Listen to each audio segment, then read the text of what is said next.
เรือนพอกันเดินนครปากเซตอนนี้กำลังเดินทางอยู่เวียงจันทน์เนาะกำลังรอคิวมาแดงขึ้นรถ8:30เนาะไปพบพอกันอยู่ที่นครปากเซเรือนเช้าติดตามไปเบิ่งกันเด้อญาติโยม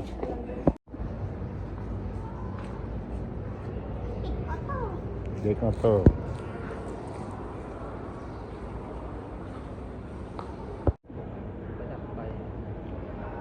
ตอนนี้ครูบาก็ได้ซื้อตัวแล้ว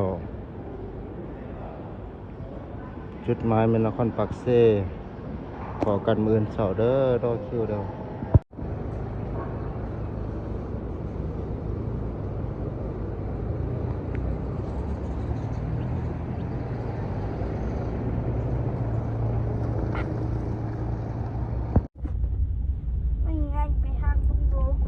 ตอนนี้รถก็ได้เคลื่อนย้ายออกจากนครหลวงเวียงจันทน์เนาะเดินทางสู่นครปากเซ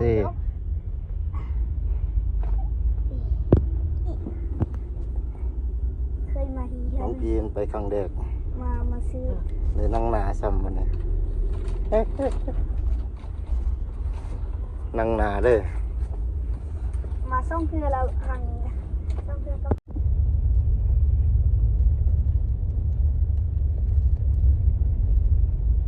หลังจากรถออกจากคิวได้ประมาณ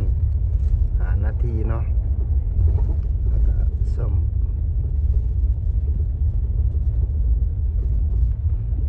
ถนนหนทาง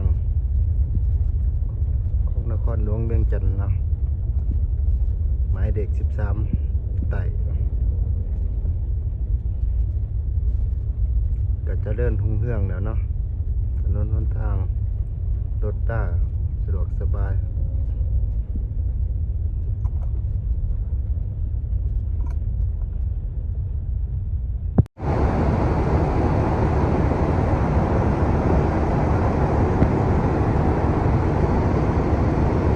นี่ก็แม่นคิวเนาะคิวรถสายไต่วันนี้กูว่าจะได้เดินทางเมืองปากเซแก๊งจำปาสัก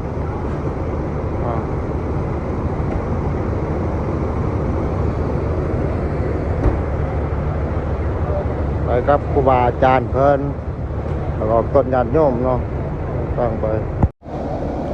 ตอนนี้เนาะก็ยังรอท่ารถออกเวลา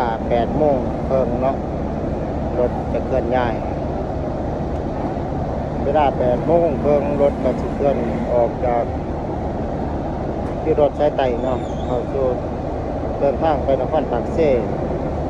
อื่นก็คือสิฮอดจุดหมายปลายทางเนาะเวลา6:00 นฝากติดตามไปรับชมตรงคลิปต่อไปเด้อญาติโยม